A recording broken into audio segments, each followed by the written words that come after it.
Falem a toda a congregação de Israel, dizendo: no dia 10 deste mês, cada um tomará para si um cordeiro, segundo a casa dos pais, um cordeiro para cada família.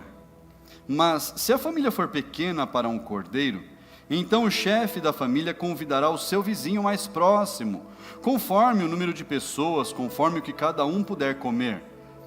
Por aí vocês calcularão quantos são necessários para o cordeiro. O cordeiro será sem defeito, macho de 1 ano, podendo também ser um cabrito. Vocês guardarão o cordeiro até o 14º dia deste mês, e todo o ajuntamento da congregação de Israel o matará no crepúsculo da tarde. Pegarão um pouco do sangue e o passarão nas suas ombreiras e na viga superior da porta, nas casas em que o comerem. Naquela noite comerão a carne assada no fogo, com pães sem fermentos e ervas amargas. Não comam do animal nada cru, nem cozido em água, porém assado ao fogo. A cabeça, as pernas e as vísceras. Não deixem nada do cordeiro até pela manhã. O que, porém, ficar até pela manhã, queimem. É assim que vocês devem comê-lo, já prontos para viajar, com as sandálias nos pés e o cajado na mão. Comam depressa, é a Páscoa do Senhor. Porque naquela noite passarei pela terra do Egito e matarei na terra do Egito todos os primogênitos, tanto das pessoas como dos animais, e executarei juízo sobre todos os deuses do Egito. Eu sou o Senhor. O sangue será um sinal para indicar as casas em que vocês se encontram. Quando eu vir o sangue, passarei por vocês, e não haverá entre vocês praga destruidora, quando eu ferir a terra do Egito.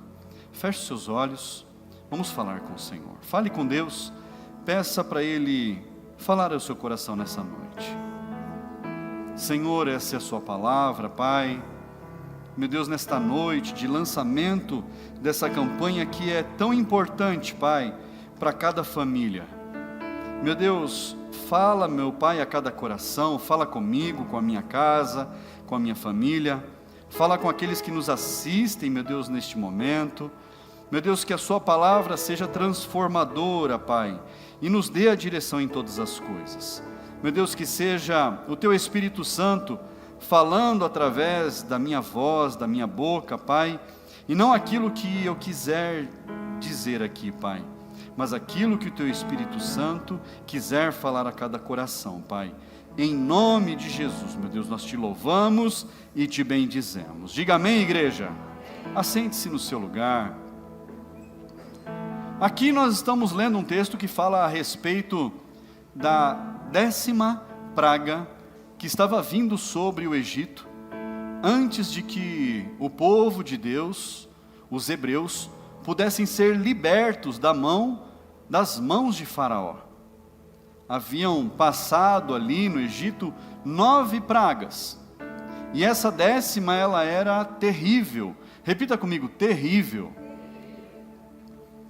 Essa última praga era para a morte dos primogênitos, para a morte do filho mais velho. Mas Deus, Ele lançou esse terror, porque Faraó havia endurecido o coração. Faraó havia se tornado duro contra o povo de Deus. E Moisés havia ido ali para libertar o povo de Deus, e havia uma resistência de Faraó em deixar o povo ir.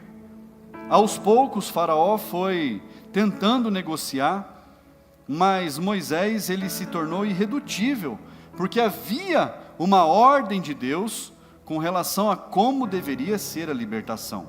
Ela deveria ser completa. E não houve negociação. Fala comigo assim: Moisés não negociou. Ele não negociou, Deus havia dado a direção. O homem de Deus ali, Moisés, simplesmente foi e executou como Deus havia ordenado.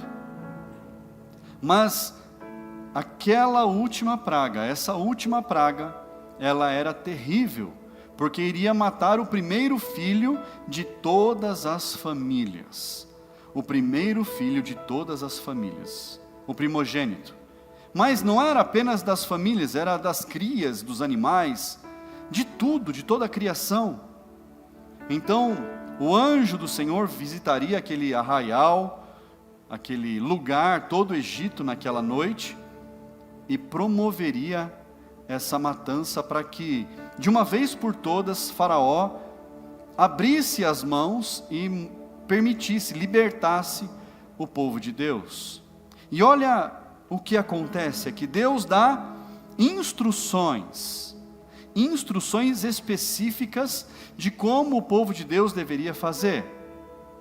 Deveria escolher um cordeiro, para que a família unida, ou se a família fosse pequena e o cordeiro fosse muito grande, muita comida para se comer, juntaria ali uma família vizinha, de acordo com o número que pudesse comer toda aquela comida que seria preparada. Eles deveriam matar aquele cordeiro ao final da tarde e preparar aquele cordeiro. Uma parte do sangue deveria ser passada no batente das portas, nos umbrais. E a palavra diz muito especificamente: passe nos umbrais e sobre as portas. Porque quando o anjo do Senhor for passar, ele verá o sinal e ali a morte não entrará. Então havia essa instrução. A família deveria estar unida. Repita comigo: família unida. Eles deveriam se unir, estar juntos, em comunhão. Mas além disso, eles deveriam escolher um cordeiro, escolher o seu alimento, preparar o seu alimento com capricho, conforme as instruções que eram dadas. E Deus deu até a instrução de como deveria ser preparada a carne. Ele fala: não cozinhe em água, mas faça assada. Tenha uma direção em tudo. Deus deu a direção. Falou: não comam nada da carne que esteja crua, mas assem bem, preparem bem. Repita comigo: bem preparado. Quem gosta de cozinhar? Olha, você pode convidar os pastores. A gente também gosta de cozinhar. Às vezes eu e a pastora, às vezes não, sempre. Mas a gente pega ali e a gente gosta de preparar. E é gostoso a gente fazer algo. E a gente faz bonito. Às vezes estou eu e ela e a Maria Júlia apenas. E a gente faz, põe na mesa bem bonitinho, bem arrumado, bem preparado. Por quê? O melhor nós preparamos para nós. E a gente faz isso não é uma vez no mês, uma vez no ano. A gente faz isso de forma corriqueira. Usa a melhor louça, os melhores copos. Porque a gente só tem os melhores em casa. É o que tem. É para a gente comer, é para a gente usar. Eu não tenho louça separada em casa. Tipos de louça diferentes. É o que a gente usa. Quando alguém é convidado para ir na nossa casa, e a gente é muito reservado, mas a gente convida de vez em quando alguém, a gente serve aquilo que a gente come. A gente serve onde a gente come. Na louça que a gente costuma comer. Eu não vou pegar uma louça separada para servir a visita. Nós somos os mais importantes. A nossa casa, a nossa família é o mais importante. Então o melhor é preparado para nós. Nós colocamos as vasilhas na mesa. Não põe na panela? Às vezes põe. Quem que não põe comida na panela na mesa? Tem alguém que não faz isso? Às vezes a gente coloca. Quando a gente está naquela correria que a gente precisa comer e vai correndo. Hoje eu fui fazer uma visita, era 3h30, né? 2:45 eu estava chegando em casa para almoçar. A gente almoçou, escovamos o dente rapidinho, fomos fazer a visita e corre daqui, corre de lá. Às vezes é corrido. Hoje, por exemplo, foi esquentado no micro-ondas, pratinho feito, esquentado no micro-ondas, e é o que deu. Mas, o capricho faz a diferença. Repita comigo: o capricho faz a diferença. E Deus falou ali para cada família se unir, preparar e servir. Mas Um pouco para o final da instrução, fala para eles comerem preparados para a viagem. Então eles estavam ali bem vestidos, com as malas prontas, com tudo pronto para saírem, porque ali já seria o escape, já seria a última praga, já seria o caminho final para eles saírem do Egito, para eles serem libertos. Então ali eles prepararam tudo muito bem, serviram a mesa, e a palavra deixava muito claro: comam tudo. O que Deus estava instruindo aqui?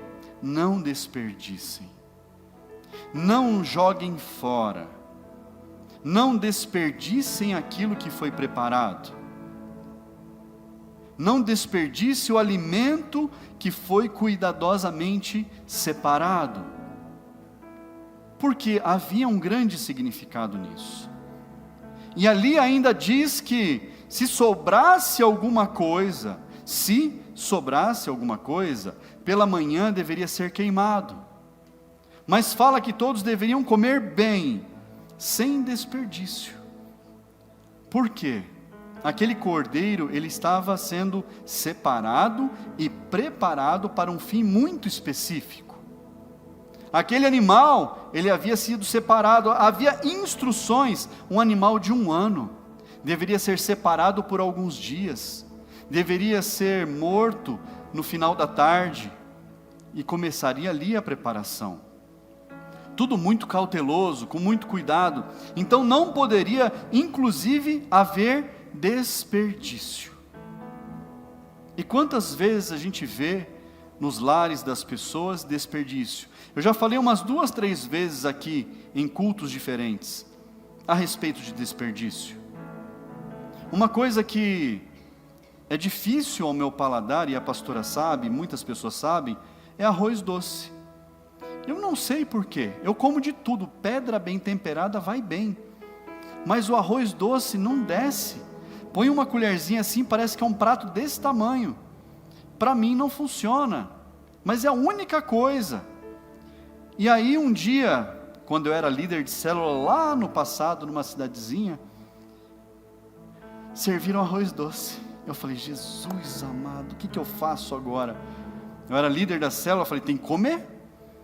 Fui ensinado que tem que comer, não pode fazer feio. E aí eu falei: olha, irmã, põe só um pouquinho para mim, que eu gosto de comer bem pouquinho arroz doce. Pastor, fica tranquilo. Sabe aquelas conchas de tirar merenda de escola? Foi uma daquela, num prato fundo. Eu falei: Jesus amado, na hora que bateu aquilo no prato, já doeu aqui. Eu falei: ai Jesus. Aí eu comi uma colher, parecia que enchia a boca assim, comi a segunda, comi a terceira. Eu falei: Deus, eu detesto desperdício, uma coisa que eu aprendi na minha vida. E meu pai era meio Al-Qaeda com relação a isso. Meu pai falava assim: eu não deixo um grão de arroz no prato, porque tem criança que nem um grão de arroz tem para comer. E era assim que meu pai me ensinava. E aí, eu falei: olha irmã, eu não conseguia, não descia, já estava, falei: eu vou passar mal aqui, vou passar vergonha na frente de todo mundo. Devolvi o prato para ela, falei: irmã, não consigo comer. Ah, pastor, tranquilo, e vou no lixo. E um monte de gente devolvia os pratos pela metade, porque era muita coisa, e no lixo, no lixo, no lixo, no lixo. Depois eu fiquei sabendo que naquela casa, essa era uma prática comum. Fazia um pratão de comida, comia até se satisfazer, e o resto, lixo. E aí, se fere um princípio bíblico muito grande. E o meu pai, ele falava assim: você pode comer, você pode repetir quantas vezes você quiser. Você pode repetir 3, 4, 5, 6 vezes, mas ponha um pouquinho. Coma bem, mas não deixe nada no prato. O meu pai era muito rigoroso com relação a isso, porque ele havia passado dificuldades muito grandes. Então não fazia sentido desperdiçar. E qual é o princípio bíblico? A palavra de Deus diz, lá em Deuteronômio capítulo 28, que aquele que não quer a bênção, aquele que rejeita a bênção, essa se aparta dele. Nós não temos como princípio que Deus, Ele provê todas as coisas. Nós não temos como princípio que tudo aquilo que nós recebemos, tudo aquilo que nós temos, veio do Senhor. Não é assim. Nós não acreditamos nisso. Não é assim que nós cremos. Tudo que nós temos, tudo que nós recebemos, o alimento, carro, casa, todas as coisas, a roupa do corpo, veio de Deus. Foi Deus que proveu. E aí eu pego esse prato de comida que foi Deus que colocou na minha mesa e eu jogo fora. Eu não estou falando de você descartar alimento estragado. Eu não estou falando de você descartar algo que não serve, que não presta para alimentação. Porque acontece. Eu estou falando de você encher o prato e jogar fora. E eu conheço pessoas que não comem arroz reesquentado. Tem que comer no almoço um arroz fresquinho, sobrou, joga fora. Aí à noite tem que fazer um arroz de novo. Aí vai de cada um. Mas se eu pego aquilo que Deus me dá e eu jogo fora, eu estou falando para Deus: Deus, a sua bênção para mim não serve. Eu estou falando para Deus: Deus, aquilo que o Senhor colocou na minha mesa, para mim, tanto fez, tanto faz. E por que eu ensino você isso? Porque esse é um princípio de prosperidade. É um princípio de economia doméstica, de cuidado com aquilo que Deus nos dá. É a mesma coisa eu ganhar um carro de presente e sair ralando o carro pela parede aí, batendo em poste, não tomando cuidado. Eu estou jogando fora aquilo que Deus me deu. Então eu preciso cuidar. Então Deus deu instruções específicas com relação a como eles deveriam comer, como eles deveriam se comportar, que eles deveriam calcular o número de pessoas com relação à quantidade de comida, para que nada fosse desperdiçado. Mas além disso, havia ali um momento de consagração. Eles deveriam estar em comunhão, em família, mas eles deveriam passar o sangue daquele cordeiro nos batentes, nos umbrais e acima da porta, para que aquela casa, aquela família fosse marcada com o sangue do cordeiro, para que aquela família tivesse ali a marca da proteção. Repita comigo: a marca da proteção. E que cordeiro nós conhecemos que derramou o seu sangue por amor a nós? Jesus é o cordeiro que simboliza aquele cordeiro, esse cordeiro aqui, esse primeiro sacrifício. Jesus simboliza este primeiro sacrifício, que deveria ser consumido por completo, que deveria ser lidado, recebido por completo. E às vezes nós queremos os benefícios, nós não queremos adorar. Às vezes nós queremos as bênçãos, mas nós não queremos as correções. Às vezes nós queremos tudo de bom que Jesus tem para dar, mas nós não queremos fazer a nossa parte. E aquele povo foi instruído em receber o livramento da morte, receber a proteção para a sua vida e para a sua família, mas eles deveriam fazer a parte deles, para receber tudo aquilo. E Jesus, Isaías 53, abra comigo a sua Bíblia, lá no versículo 7, Isaías 53, 7, diz assim: ele foi oprimido e humilhado, mas não abriu a boca. Como o cordeiro foi levado ao matadouro, e como ovelha muda diante dos seus tosquiadores, ele não abriu a boca. Ele foi sacrificado por amor a nós, ele se entregou por amor a nós, ele entregou o seu corpo por amor a nós, ele derramou todo o seu sangue por amor a nós. E quando Jesus, ele senta à mesa com os seus discípulos, e ele parte o pão, ele está mostrando a Páscoa, que foi criada lá atrás. Ele está mostrando: esse é o meu corpo, eu sou aquele cordeiro. Vocês conhecem a história. Ele está falando para os discípulos: vocês sabem como é comemorada a Páscoa. Aquele cordeiro sou eu. O meu corpo está sendo despedaçado por amor a vós. Comam dele todos. Não foi assim que Jesus disse? E o sangue, ele fala: esse é o sangue derramado, o sangue da nova aliança. E ele fala: tomem todos. O que foi feito do sangue do cordeiro?